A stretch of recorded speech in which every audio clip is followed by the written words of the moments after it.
Thank you everyone for being here at this year's final City Council meeting. We'll bring the meeting to order. Please rise for the pledge. Pledge allegiance to the flag of the United States of America and to the republic for which it stands, one nation, under God, indivisible, with liberty and justice for all. I'll make a motion to adopt tonight's agenda. Under other 8.8, I'd like to add attorney-client privileges, Minnesota Statute 13D.05 Subdivision 3. I'll second. Motion made and second. Any discussion? Hearing none to the motion, all in favor say aye. Aye. Aye. Any opposed? The motion passes. Jack, presentations. At this time, Julie Lux, the EDA president, is here to give us our 2019 EDA annual report. Good evening. Good evening, Mayor, council members. Thanks for having me here. The EDA has had a very busy year in 2019, and it's obvious that looking around the city, we've got some development underway, which is wonderful and has been the goal. Major development projects in the city: Viking Preserve, 13 homes have been built or under construction to date. The installation of the street lighting and the final lift of the street pavement are the significant site improvement items yet to be done by the developer. East Bethel Village Apartments, 68-unit facility, opened on November 27th, 2019. 34 pre-rentals were secured prior to the opening, and the developers project 90% occupancy May 2020. So as warmer, typically leasing cycles, as things warm up, they're not going to see probably a lot of activity until March or April, and then it should pick up again. So 90%'s a good occupancy, a good forecast, and since we really don't have apartments of the new quality like that, I think it'll be well received. Cambia Hills, slightly behind schedule due to delays of materials required for fire code and specialty window issues. So they're expected to be open to staff on or around February 1 of 2020. Cedar Creek Living Project, this is on schedule, some substantial completion anticipated by March 1st and final completion by April 30th. And I would guess they're going to have a strong performance. I mean, given there's really no other senior facilities around here other than Lake George and Cambridge. I mean, so they'll be well received as well. 2019 building permits. As of September 12th, the city has issued 26 building permits for single-family homes. We're not seeing a sign and pullback of housing demand in the outer ring of the suburbs, but it's due to the limited availability of the 2-acre and larger size lots in the city. So permit fees for 2019, when they're all tallied, are expected to total $330,000. General marketing events and topics that we've done in 2019. So AC Red, which is the Anoka County Regional Economic Development Authority, we've been really involved in that. They've got a new website. Our city's website is linked to that. Jaquel Heider, who's the economic development coordinator for AC Red, has been very involved with our city as well in communicating. We've partnered on projects such as, or attended events in conjunction, such as the MinCar Expo, Minnesota Commercial Association of Realtors, that was down at the depot. So that's 500 plus people looking at information on the city. It's a really great day. And we had a booth down there in conjunction with Coon Rapids and St. Francis, I believe. So that was well attended. Minnesota Real Estate Journal, we sponsored and attended. And there was another, the Upriver event that was at the TPC. We were there as well, and in conjunction with AC Red. So individual discussions on new things going on.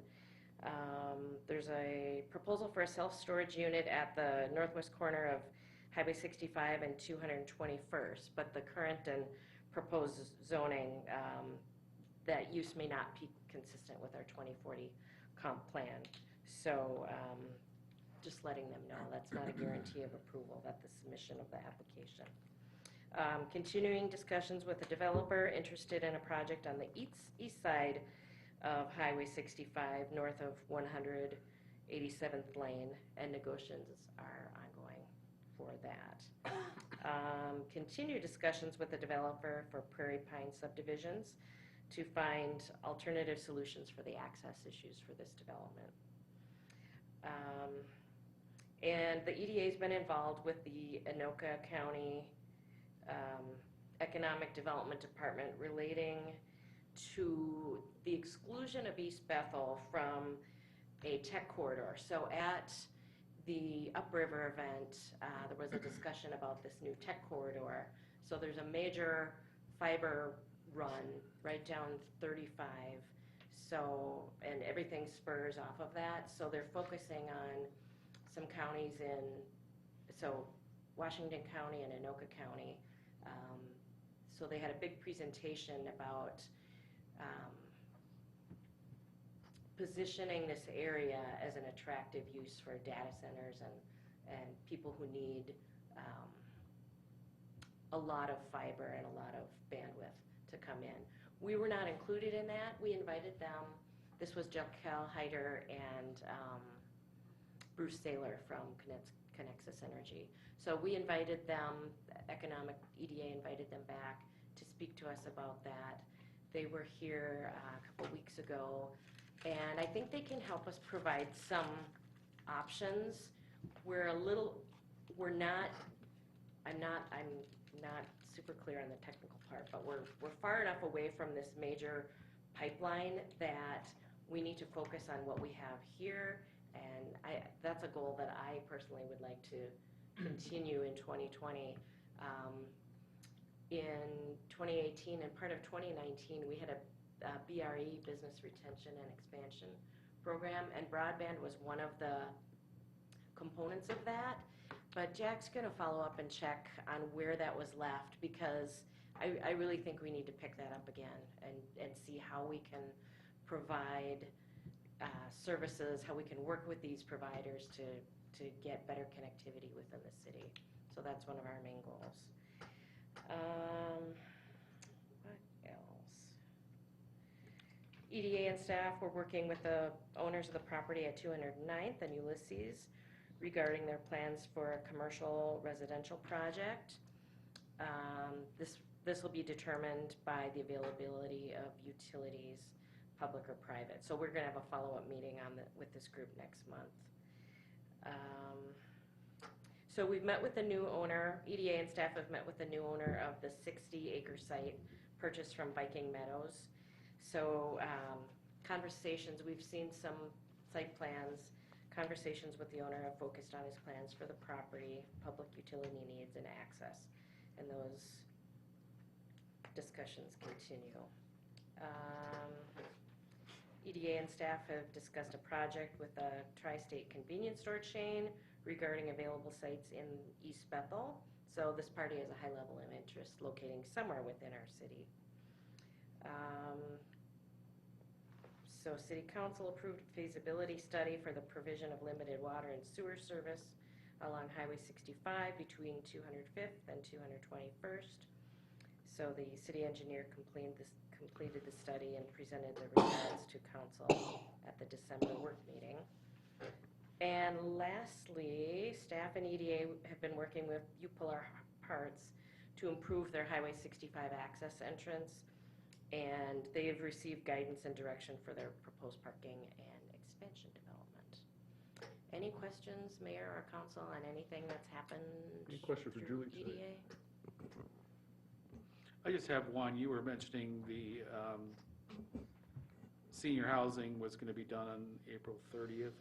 Was that what you said? Right. Are they expecting then to immediately start having residency after that, or is that a little further down the line? Typically, when they open their doors, they'll be ready for business, they'll be they'll anticipate opening and they'll have staff in place, and they'll start pre-leasing prior to that time as well. Okay. So this particular developer has, oh boy, in the Twin Cities, I think this will be their 10th or 11th development, so they're very good at what they do and have a system, and there's only a certain market area they're going to pull from here, but they'll start marketing well before their opening. Thanks. Yes, you're welcome. Any other questions?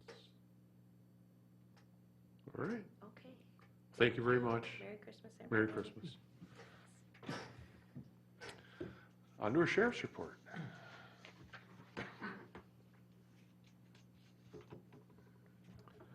Good evening. Good evening.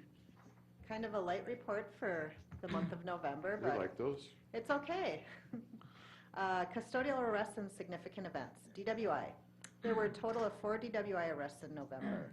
One call was the result of a driver being involved in a hit-and-run crash and then striking a tree.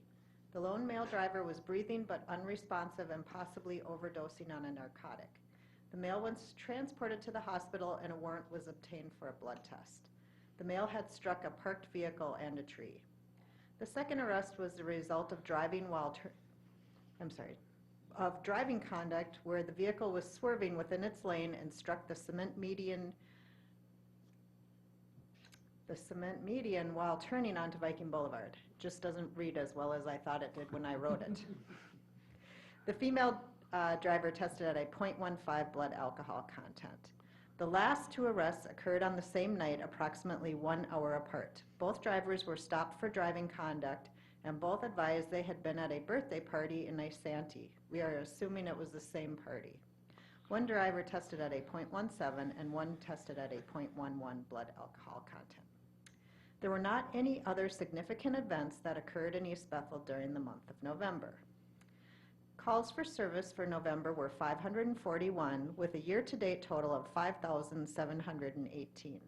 This is about 900 more calls for service than in 2018 at the same time. With the increase in total calls for service, we did not see a large increase in the reported crimes occurring. So even though we're getting more calls, we're not seeing more thefts or burglaries or damage to properties that are significant. So that's a good sign. We still see a number of people falling victim to telephone scams. In the beginning of December, a number of people in the East Bethel area received phone calls from a male identifying himself as a sergeant or lieutenant with the Anoka County Sheriff's Office. The people were told they had missed jury duty and now had a warrant for their arrest. They were advised they could make the warrant go away by going out and purchasing gift cards, then relaying the numbers back to the caller. Some people realize that this is a scam, but sadly, many people believe this to be a valid call and do as instructed. Once the numbers are given out on the gift cards, they are immediately used and cannot be refunded. If you receive one of these types of calls and are unsure of what to do, please call and speak with a deputy. We would never call you and ask for a gift card in lieu of warrants. I also actually saw an article in the paper about a male out on the East Coast, and he had taken $300,000 out of his savings account because he got a call from the U.S. Marshals stating he was going to be arrested because a car filled with drugs had been found at the border. Luckily, he ended up taking that money out, but he didn't actually end up doing anything with it when he realized that something's not quite right with this, and so he made some phone calls and figured out that this was a scam. But unfortunately, lots of people, and he said, I never believed I'd be a victim of something like this, but the people that call sound so authoritative, and they really get you panicked and like, oh my gosh, I gotta do this, you know. So just if you get any kinds of phone calls or emails or anything of that nature that you think are kind of suspicious and don't seem to really make sense to you, always call our office and we'll help guide you through those things, because we don't want to see people out money. Mhm. That's pretty much all I had for my report this month. Any questions for Shelley tonight? Looking at the chart, and just through November, we've got far less traffic arrests than we did in 2018. Is that a reflection of the deputies that are on the contract? Typically, yes. Okay. Yes. Sometimes you get deputies who are very traffic oriented, and sometimes you get deputies who are, more oriented to going into the neighborhoods and, spending their time driving around. And just because you don't see, that large number of traffic arrests doesn't mean they're not making traffic stops. That was my next question. Yeah. So our patrol division does have a matrix where the deputies are expected to make, traffic stops, not necessarily a citation, but, verbal warnings or written warnings, those kinds of things. Business checks, stopping out in the neighborhood when the businesses are open, stopping out and, just conversing with people. So they do have a series of different things that they can do to earn a number of points that they should have every month. Okay. So, we make sure that they're doing things, but it's not just always reflected in these numbers that you might see. Okay. All right. Any other questions for Shelley? Any questions from the audience tonight for Sheriff's Department? Well, thank you very much. Thank you, and I hope you all have a good holiday season, and make sure if you're gonna go out and partake in any festivities where you might not be safe to drive, don't do it. Yes, definitely. Thanks, Thank you. Shelley. Have a nice holiday. Thanks, you too. Our fire department report.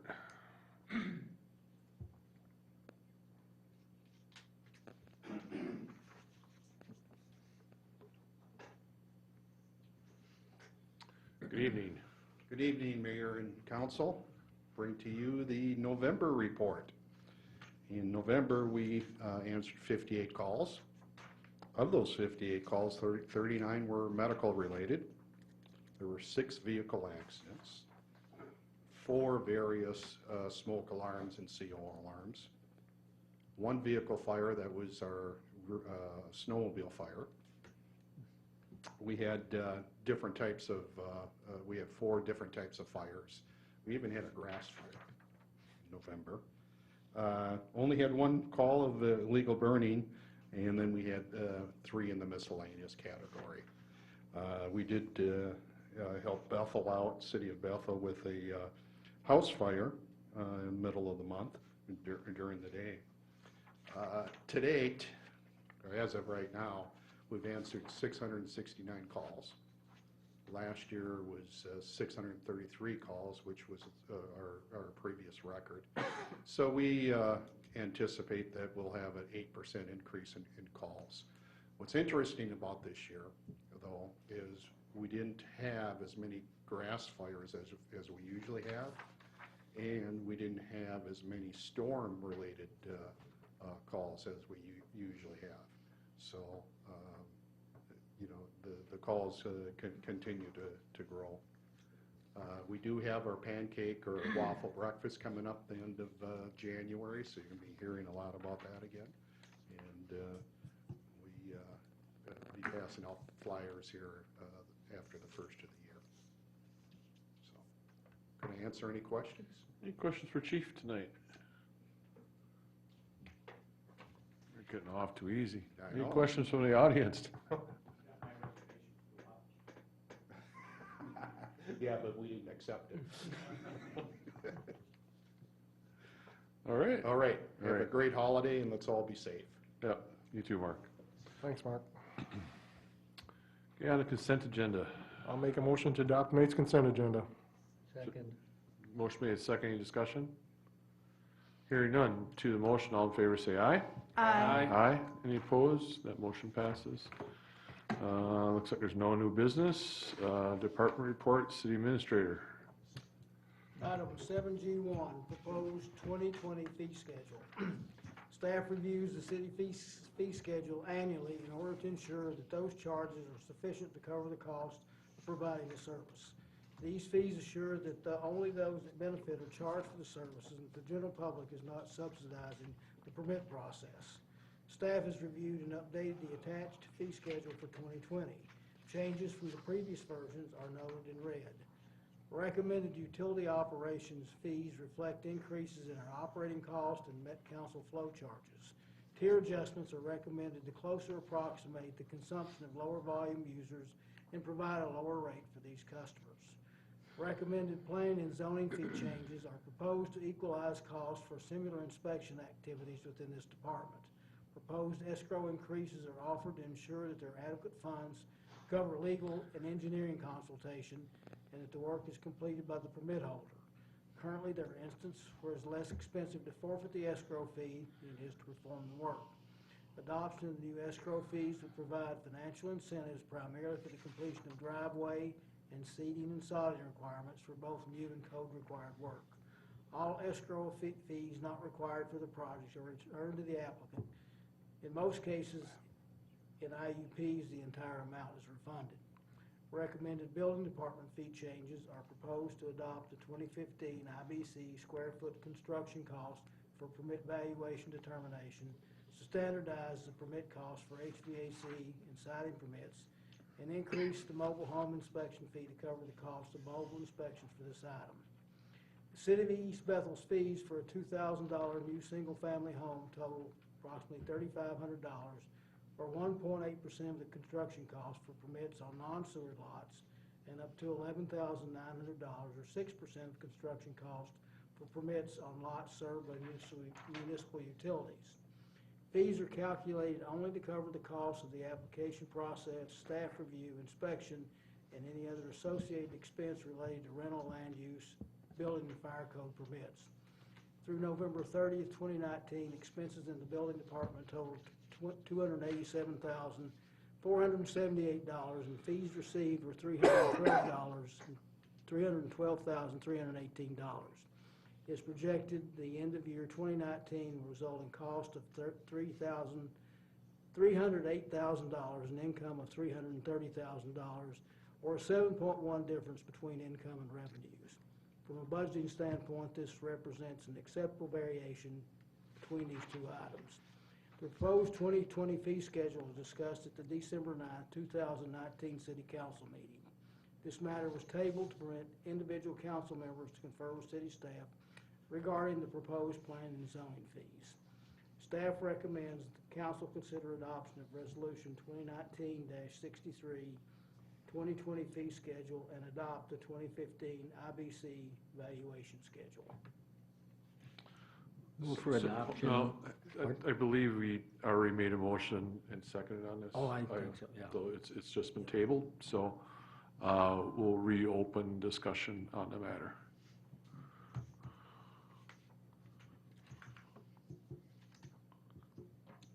Is there, Well, I went and met with Jack and Stephanie on these, and I understand a lot more, but I still disagree with 3 of the fee increases, so I guess I can't change my opinion on those 3.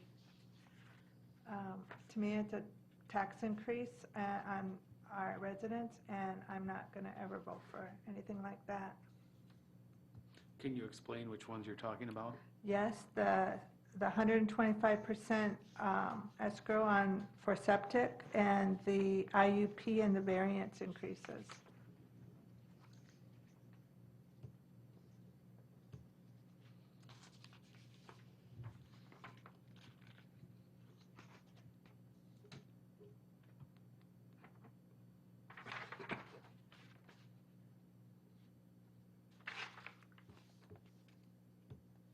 okay. Is there any discussion at all with Suzanne's concerns on these 3 line items? Is there any other discussion on the motion? Hearing none. To the motion to approve the 2020 fee schedule, all in favor say aye. Aye. Any opposed? Aye. And that motion passes. Item 7.0 G2, December 23rd, 2019 work meeting. Our monthly work meeting is scheduled for January 6, 2020 at 7 p.m. Items recommended for council discussion and review could include, but may not be limited to the following. Proposed ordinance changes. These are some cleanup items in several of our ordinances that we'd like to bring and discuss. The discussion of the purchase of a drone for marketing and promotional purposes. This follows a work meeting or an EDA meeting discussion that was held back in the fall. Discussion of ways to promote and encourage other city events. Discussion for the need, or if there's a need, for a social media committee. And two other items that came up today, and those are the discussion of an expansion for the 205th Avenue Highway 65 Storage Unit project, and also a discussion of the Elevage Project Memorandum of Understanding. And this may be a little lengthy for that agenda, but I think the last two would be higher up on the priorities. We could rearrange those, so if we didn't get to some of them, they could be continued to February. Yeah, I'd agree, those two. And is Stephanie going to be at this meeting too? Yes. Okay, it'll be good to have that at the beginning at least then. So is there a motion for a work meeting agenda? I will make a motion to set the agenda for the December, actually it's the January 6th work meeting for 7 p.m. I would recommend the proposed ordinance changes and the discussion for ways to promote and encourage city events. And then the other two items that Jack had mentioned. And I would leave out the drone and the social media for a later discussion. Okay, is there a second to that motion? I'll second. Discussion. Well, I'm pulling the drone because I think it's, you know, it would be nice to get it taken care of. I know we've been discussing it for a while, but I don't see us putting it into operation at this time of year anyway. So I'm going to put that aside. As for the social media committee, this was something that I had brought up, and I think that Jack could certainly have that discussion further with staff, and that we could just bring it up at a later time as well, since it's such a brand new topic anyway, that we could just postpone that until later. Okay. Is there any other discussion? Okay, to the motion, all in favor say aye. Aye. Aye. Any opposed? Motion passes. Staff report. I gave a spreadsheet handout to everybody that has some proposed liaison and committee assignments for council that I discussed with the mayor. At this time, he had asked me to present this as part of the staff report, and I'll turn that over to Steve to review those recommendations. Yeah, I apologize, I meant to get this out earlier so it'd be in our packet, so. So I've proposed, it's in front of you on the table, the various positions, a couple changes, some staying the same. There's a few blanks in there, that's what the shaded boxes are. The Sand Hill Crane Committee, when's the last time they've met? 2 years ago. And Tim's been on that committee for, I think you're a charter member almost, so. So, can't imagine how many meetings you've been, or how many you've missed. Are you okay with staying on the Sand Hill Sure, that's Crane? Okay. Unless there's someone else that's really wants it, not go to a meeting, so, or go to a meeting that doesn't exist. And then Booster Day, I usually leave that open to, for discussion. I know Suzanne and Tim were on it last year, and it seemed like you enjoyed it. I absolutely enjoyed it and would like to stay on it, especially because when we go to the work meeting, the community event thing, which is kind of the thing I brought up, I'd like to help recruit them to be part of that. Okay. And Tim, I know you're involved with the golf every year, which is great. Yep. Yeah, if nobody else wants to, I'll stay on there too. No. Tom or Randy, you It's fine with me. want to arm wrestle Tim for it, or? Well, I would hate to, because I think Tim's probably going to end up at those meetings anyway, so we would have a quorum if that Well, I was the mean, case. if you want it, Randy, it's fine. It's- No, I can, I'm okay with it. I mean, I think you've done a really good job, and especially since of all the work that you're putting in with the golf tournament, I can't see why I'd want to try to fill your big shoes in that case. Okay, and then the last blank we have is for the Anoka County Blaine Airport Commission. Suzanne served this last year, and Randy was alternate, and I know there's issues going on with that committee, but, so I left that blank. So that's open for discussion. You want to have that now? Yeah, I mean, if Suzanne wants it again, and I can, be the alternate, that's fine with me.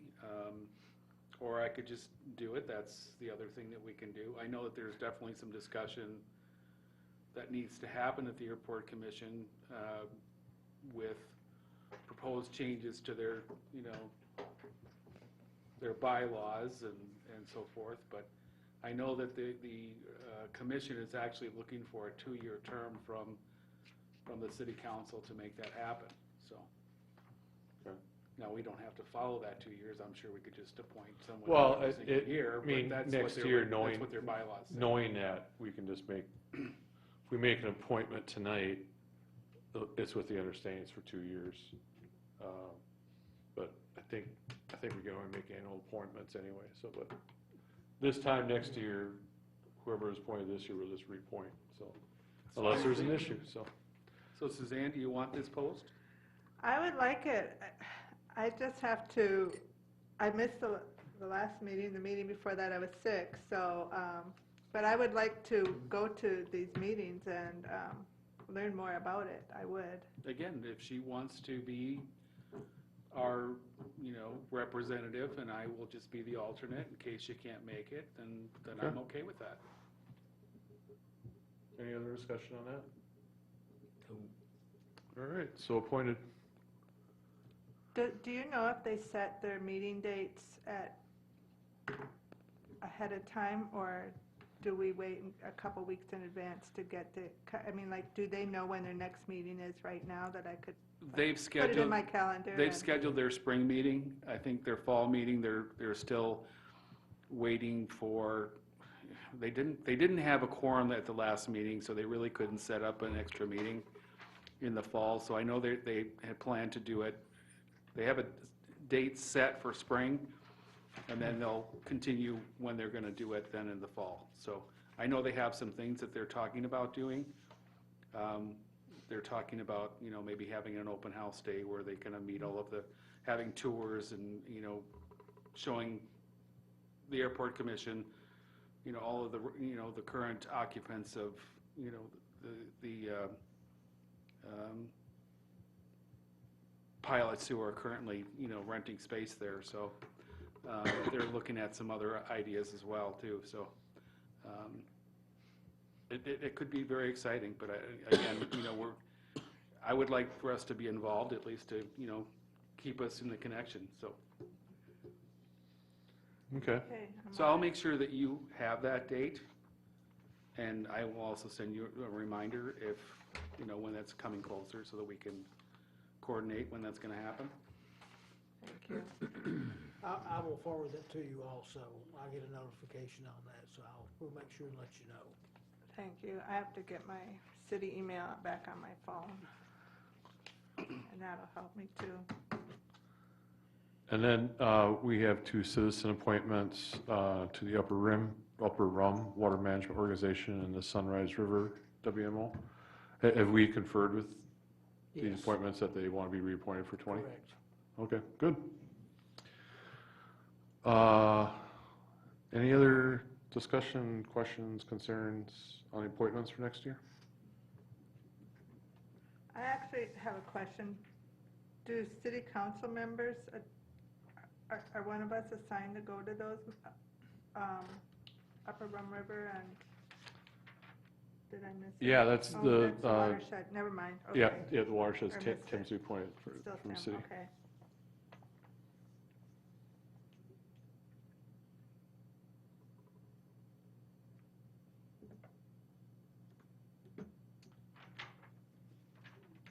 Is there any other discussion? Okay, with that, we need a motion on these appointments. Motion to approve the proposed 2020 commission committee assignments. Second. Motion made second. Any discussion? Hearing none. To the motion, all in favor say aye. Aye. Any opposed? That motion passes. You have anything else, Jack? That's it. Okay. Council reports. Randy? Recently, the city of East Bethel has started their social media sites, and so currently live is the Facebook site for the city of East Bethel, and also the city has a YouTube channel. So if you have the opportunity, go to the city's website, and there should be some links there for you to go and visit those sites and maybe follow them, and then you'll get all the updates that are coming for the city of East Bethel. Other than that, I'd like to wish everyone a safe, a Merry Christmas, and please, be careful out there. So, thanks. Suzanne? I just want to wish everybody a Merry Christmas and a Happy New Year, and we'll see you next year. Tom? Ditto, Merry Christmas and Happy New Year, safe New Year, good health to everybody. Okay, great. Tim? I just want to thank all the commission and commission members this year. We had a busy year in 2019, a good year for the city. City staff, thanks for all their work, and looks like 2020 is going to pick up right where 2019 left off, and another good year. So I just want to say I think the city's going the right way. We wanted to move forward. We're moving forward, and like everybody else is, I want to wish everybody a Merry Christmas and a Happy New Year. And I just think, it's, I wish everyone the best of the holidays and a safe holiday season, and we'll see you back in January. So with that, Mr. Sweeney. Thank you, Mayor. For the benefit of the public and the record, the council is about to go into a closed session. There's two purposes of the closed session tonight. One is the potential purchase of real property, PIN numbers 323323120005. The second one is 323323120006. The second purpose of the closed session is to discuss matters covered by the attorney-client privilege. Council will come back into open session at the conclusion of the closed session and announce if there were any actions taken in the course of the closed session. So with that, Mayor, I would suggest a motion to be made to go into closed session. I'll make a motion to go into closed session. Second. Motion made, second. Discussion? Hearing none, all in favor say aye. Aye. Any opposed? And that motion passes. We shall return. Merry Christmas to you all. Thank you for coming to our meetings. And to all a good night.